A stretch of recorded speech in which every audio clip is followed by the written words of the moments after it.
किसी को ये दिलदार मिलता। मैं था, मेरी पत्नी मेरे बगल में गहरी नींद में सो रही थी। दिन भर की थकान उसके चेहरे पर साफ झलक रही थी। वह सोते हुए बहुत ही खूबसूरत लग रही थी, पूरे दिन का थका हुआ। मैं बेड पर आकर लेटा तो वह मुझसे पहले सो चुकी थी। मैं चाहता था कि वह मेरे साथ कुछ समय बिताए, मगर शायद वह पूरा दिन घर का काम करके थक चुकी थी, इसलिए वह मुझसे पहले सो गई। जब मैं यह सोच ही रहा था तभी अचानक मेरे फोन पर एक नोटिफिकेशन आया। किसी महिला ने मुझे सोशल मीडिया पर जोड़ने के लिए अनुरोध भेजा था। बिना ज्यादा सोचे मैंने उस अनुरोध को स्वीकार कर लिया और एक सामान्य संदेश भेजा, क्या हम एक दूसरे को जानते? थोड़ी देर बाद उसका जवाब आया, मुझे पता चला है कि तुम्हारी शादी हो गई है, लेकिन मैं आज भी तुमसे प्यार करती हूँ। वह एक पुरानी दोस्त थी जो कई साल पहले मेरे जीवन का हिस्सा रह चुकी थी। उसकी प्रोफाइल फोटो में वह बेहद आकर्षक लग रही थी। मैं एक पल के लिए रुका और फिर चैट बंद कर दी। मेरे मन में ख्याल आया, क्या यह ठीक है? मैंने अपनी पत्नी की ओर देखा जो पूरी निश्चिंतता के साथ सो रही थी, जैसे उसे मुझ पर पूरा भरोसा हो। यह भरोसा, यह निश्चिंतता उसने अपने घर परिवार से दूर रहकर मुझ पर किया था। मैं सोचने लगा, वह अपने माता पिता के घर से इतनी दूर है जहां उसका परिवार 24 घंटे उसके आसपास रहता था। जब वह दुखी होती तो उसकी मां का कंधा हमेशा उसकी आंसुओं का सहारा होता। उसकी बहनें और भाई उसकी उदासी को मिटाने के लिए हमेशा उसके साथ हंसी ठिठोली करते थे। उसके पिता जो उसे उसकी हर छोटी बड़ी जरूरतें पूरी करते थे, अब उससे दूर थे और अब वह मुझ पर पूरा भरोसा करते हुए एक अजनबी घर में पूरी निश्चिंतता के साथ सो रही थी। मेरे दिल में एक अजीब सी भावना जाग उठी। मैं अपने फोन की ओर देख रहा था और उस महिला के संदेश को याद कर रहा था, लेकिन फिर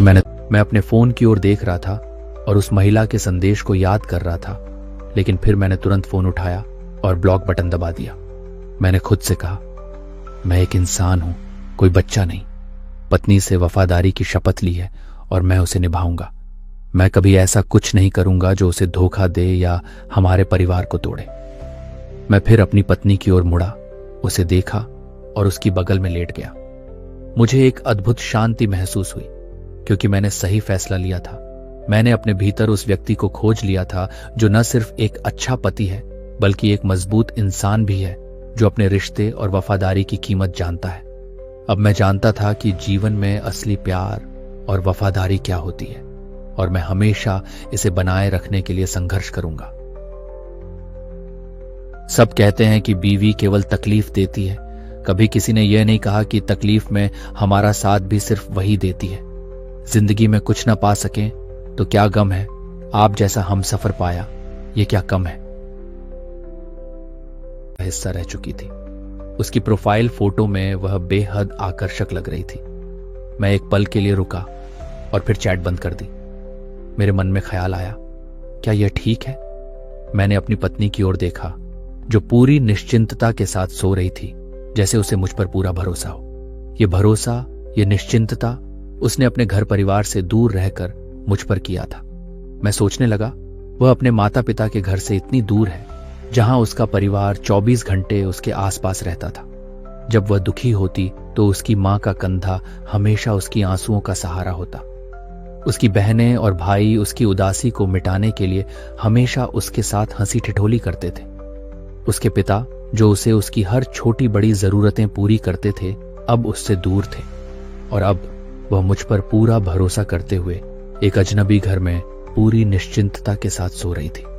मेरे दिल में एक अजीब सी भावना जाग उठी। मैं अपने फोन की ओर देख रहा था और उस महिला के संदेश को याद कर रहा था, लेकिन फिर मैंने तुरंत फोन उठाया और ब्लॉक बटन दबा दिया। मैंने खुद से कहा, मैं एक इंसान हूं, कोई बच्चा नहीं। पत्नी से वफादारी की शपथ ली है और मैं उसे निभाऊंगा। मैं कभी ऐसा कुछ नहीं करूंगा जो उसे धोखा दे या हमारे परिवार को तोड़े। मैं फिर अपनी पत्नी की ओर मुड़ा, उसे देखा और उसकी बगल में लेट गया। मुझे एक अद्भुत शांति महसूस हुई क्योंकि मैंने सही फैसला लिया था।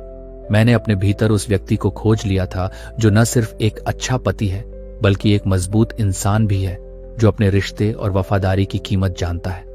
अब मैं जानता था कि जीवन में असली प्यार और वफादारी क्या होती है और मैं हमेशा इसे बनाए रखने के लिए संघर्ष करूंगा। सब कहते हैं कि बीवी केवल तकलीफ देती है। कभी किसी ने यह नहीं कहा कि तकलीफ में हमारा साथ भी सिर्फ वही देती है। जिंदगी में कुछ न पा सकें तो क्या गम है, आप जैसा हमसफर पाया, ये क्या कम है।